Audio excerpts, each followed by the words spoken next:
بلکہ انسانیت کے دفاع کی خاطر اسلام کی بلندی کے پیش نظر آپ نے عہد آفری یوم قدس منانے کا حکم دیا، جس نے یہ ثابت کر دیا کہ ظالم سے مقابلے کی واحد ڈگر حسینیت ہے۔ شہر کی مسجد سبحانیہ پاٹا نالہ چوک کے امام مولانا قاری محمد صدیق نے آج جمعۃ الوداع کے بڑے مجمع کو خطاب کرتے ہوئے کہا کہ رمضان المبارک کے آخر عشرے میں اللہ تعالیٰ ان بندوں کے گناہوں کو بخش دیتا ہے جنہوں نے ایمان کے ساتھ تمام فحش اور لغو باتوں سے بچتے ہوئے صدق دل سے روزہ رکھا۔ انہوں نے معتکف کے فضائل بیان کرتے ہوئے کہا کہ اعتکاف کرنے والا گناہوں سے بچتا ہے اور اس کے لیے بغیر کیے بھی اتنی نیکیاں لکھی جاتی ہیں جتنی کرنے والے کے لیے لکھی جاتی ہیں۔ انہوں نے کہا کہ صاحب نصاب کو اپنے مال کی زکوٰۃ ضرور نکالنا چاہیے اور نماز عید الفطر سے پہلے صدقہ فطر اپنا اور اپنی اولاد کا ادا کرنا واجب ہے۔ یہی جمعۃ الوداع کا پیغام ہے۔ آخر میں قاری صدیق نے اپنے ملک کی سالمیت اور ترقی کے لیے دعا کی۔ مرکزی شیعہ چاند کمیٹی کے دفتر سے جاری بیان میں کہا گیا ہے کہ شیعہ چاند کمیٹی کے صدر مولانا سید سیف عباس نقوی نے لوگوں سے اپیل کی ہے کہ 1 مئی 2022 کو شوال المکرم یعنی عید کا چاند دیکھنے کی کوشش کریں۔ اگر کسی کو چاند نظر آ جاتا ہے تو وہ چاند کمیٹی کے فون نمبروں پر مطلع کریں۔ اس کے علاوہ جو لوگ چاند کی تصدیق بذریعہ فون حاصل کرنا چاہتے ہیں وہ برائے مہربانی 9 بجے شب کے بعد ان نمبروں پر فون کریں۔ اس کے علاوہ دیگر ذرائع سے چاند کی اطلاع کے لیے کمیٹی کی ویب سائٹ پر بھی رابطہ کیا جا سکتا ہے۔ اودھ میں شائع ضلع کی خبروں کے مطابق اتر پردیش کے آگرہ میں راجا کی منڈی ریلوے اسٹیشن پر واقع دیوی مندر کو ہٹانے کے خلاف احتجاج کر رہی ہندو تنظیموں کے حق میں مسلم کمیونٹی کے لوگ بھی کھڑے ہو گئے ہیں۔ غورطلب ہے کہ اس اسٹیشن کی توسیع میں درپیش مشکلات کے پیش نظر ڈویژنل ریلوے مینیجر نے مندر کو منتقل کرنے کا نوٹس دیا ہے۔ اس کے علاوہ آگرہ چھاونی ریلوے اسٹیشن پر بھی ایک مزار کو ہٹانے کا نوٹس دیا گیا ہے۔ بجرنگ دل کے صوبائی صدر نے کہا ہے کہ ریلوے اسٹیشن پر واقع قدیم مندر جبرن شفٹ کرنا منظور نہیں ہے۔ دوسری طرف آگرہ ریلوے ڈویژن کے مینیجر آنند سوروپ نے 25 اپریل کو ٹویٹ کرتے ہوئے لکھا ہے کہ اگر مندر نہ ہٹایا گیا تو راجا منڈی ریلوے اسٹیشن کا بند ہو جانا یقینی ہے۔ بارہ بنکی میں جمعۃ الوداع کے موقع پر یوم القدس و یوم اسلام کے عنوان سے انسانیت کے دشمنوں کے خلاف حق پسند انسانوں نے احتجاج کیا۔ مولانا علی عباس خان نے کہا کہ مسجد میں احتجاج صدیقہ طاہرہ فاطمہ زہرا سلام اللہ علیہا کی سنت ہے۔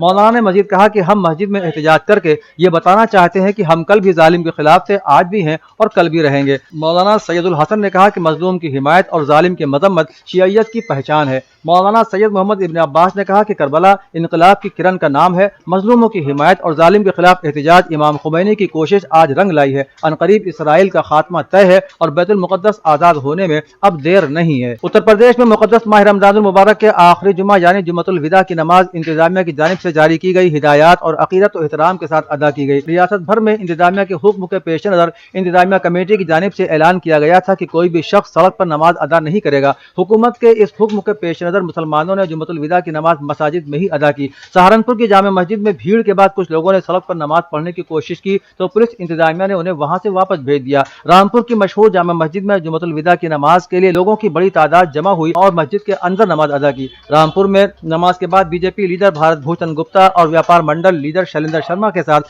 کئی ہندو بھائی نماز جمعہ کے بعد جامع مسجد پہنچے اور لوگوں کی پھول پیش کر کے عزت افزائی کی۔ اس دوران پولیس کے اعلیٰ عہدیداران بھی موجود رہے۔ رئیس الواعظین مرکز تعلیمات و تحقیقات محمود آباد گوہنا مئو کے زیر اہتمام ہر سال کی طرح اس سال بھی سلسلہ درس قرآن منعقد ہوا، جس کی بنیاد سرکار رئیس الواعظین تابصرہ نے رکھی تھی، جو پورے 25 دن جاری رہا، جس میں کثیر تعداد میں لوگوں نے شرکت کی۔ ہر روز درس قرآن کے ساتھ ساتھ احکامات و احادیث اور روزمرہ کے مسائل کا درس دیا گیا۔ تدریس کے فرائض منہال خیر آبادی اور فرزند رئیس الواعظین حسین جعفر امام جمعہ و جماعت محمود آباد گوہنا نے ادا کی۔ جمعۃ الوداع کے دن انعامی مقابلہ رکھا گیا تاکہ بچوں میں دینی معلومات حاصل کرنے کا شوق بڑھے۔ انعامات بدست مولانا میسم رضا تقسیم ہوئے۔ برجیش کی بیوہ پوجا نے نوئیڈا پولیس اور برجیش کے دوستوں سے کئی سوال پوچھے ہیں۔ اس نے کہا کہ میں جاننا چاہتی ہوں کہ میرے شوہر کی کیا غلطی تھی کہ اسے قتل کر دیا گیا۔ پوجا نے کہا کہ جب برجیش رات میں گھر واپس نہیں آیا، جب کافی دیر ہو گئی تو میں نے اسے کال کرنا شروع کیا، اس کا نمبر بند آ رہا تھا۔ میں نے ان کے دوست کو فون کیا، میرے شوہر کے دوست نے مجھے بتایا کہ وہ آج دفتر میں نہیں گئے، اس لیے انہیں معلوم نہیں۔ میں نے اپنے شوہر کے اس دوست سے کسی اور کا نمبر پوچھا اور پھر اسے فون کیا، اس نے مجھے بتایا کہ ہم بھیڑ میں پھنس گئے ہیں، بہت بھیڑ ہے، ہم آپ کو تھوڑی دیر میں کال کریں گے۔ مجھے پولیس نے بھی اطلاع نہیں دی۔ رات 2 بجے میرے پاس فون آتا ہے کہ آپ کے شوہر کی طبیعت خراب ہے۔ میں فوراً اسپتال پہنچی جہاں وہ مر چکے تھے۔ اودھ کے جہانما سفر صفحے کے مطابق ترک صدر طیب اردوغان نے اپنے دورہ سعودی عرب کے حوالے سے بات کرتے ہوئے اس بات پر زور دیا کہ ان کا ملک سعودی عرب کے ساتھ تعلقات کو مضبوط بنانے کے لیے کام کر رہا ہے اور یہ کہ ترکی کی سلامتی اور استحکام خلیج کی سلامتی اور استحکام کا حصہ ہے۔ اس موقع پر ولی عہد شہزادہ محمد بن سلمان بھی موجود تھے۔ ایجنسی کے مطابق ترک صدر کے لیے باضابطہ استقبالیہ تقریب منعقد کی گئی جہاں دونوں ممالک کے قومی ترانے بھی بجائے گئے۔ اس کے بعد شاہ سلمان ترک صدر کے ہمراہ شاہی دربار کے مرکزی استقبالیہ ہال میں گئے۔ شاہ سلمان نے اردوغان اور ان کے ساتھ آنے والے وفد کا مملکت میں خیر مقدم کیا، جبکہ ترک صدر نے مملکت کا دورہ کرنے اور شاہ سلمان اور ولی عہد سے ملاقات کرنے پر خوشی کا اظہار کیا۔ پاکستان کے سابق وزیر اعظم عمران خان نے کہا ہے کہ شریف مافیا نے بے نظیر اور ان کی والدہ کی جعلی تصویریں ہوائی جہاز سے لاہور پر پھینکی،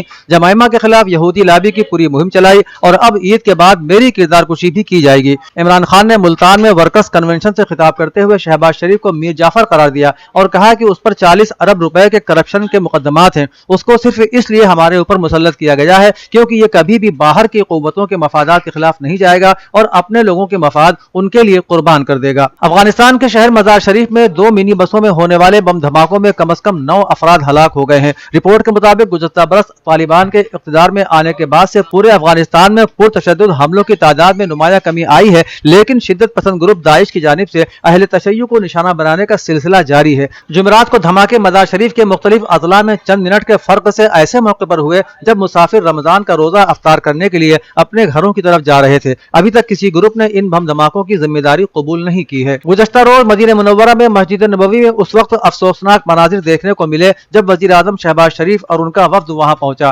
مسجد میں موجود پاکستانی زائرین نے وزیر اعظم کو دیکھتے ہی چور کے نعرے لگانا شروع کر دیے۔ پاکستان کے وزیر داخلہ رانا ثناء اللہ نے کہا ہے کہ وزارت داخلہ سعودی حکومت سے درخواست کر رہی ہے کہ جن لوگوں نے روضہ رسول صلی اللہ علیہ وسلم کے تقدس کو پامال کیا ہے ان کے خلاف مناسب اقدامات کیے جائیں۔ اسلام آباد میں پریس کانفرنس کرتے ہوئے رانا ثناء اللہ کا کہنا تھا کہ ہم نے ظلم کو روکا ہے اور ایک لمحہ بھی ہماری استقامت میں کوئی لرزش نہیں آئی ہے۔ اسلامی جمہوریہ ایران کے وزیر خارجہ حسین امیر عبداللہیان نے جمعرات کی رات عالمی یوم القدس کی ایک آن لائن تقریب میں غاصب صہیونی حکومت کے جرائم کی مذمت کی اور غاصب صہیونی حکومت کے جرائم کا مقابلہ کیے جانے کے لیے تمام ملکوں اور بین الاقوامی اداروں خاص طور سے اسلامی کانفرنس تنظیم کے فوری اقدام کی ضرورت پر زور دیا۔ ایران کے وزیر خارجہ نے کہا کہ جب تک سرزمین فلسطین پر دارالحکومت بیت المقدس ہونے کے ساتھ فلسطینیوں کی ایک آزاد حکومت تشکیل نہیں دی جاتی اس وقت تک اسلامی جمہوریہ ایران فلسطینیوں کے لیے اپنی بھرپور حمایت جاری رکھے گا۔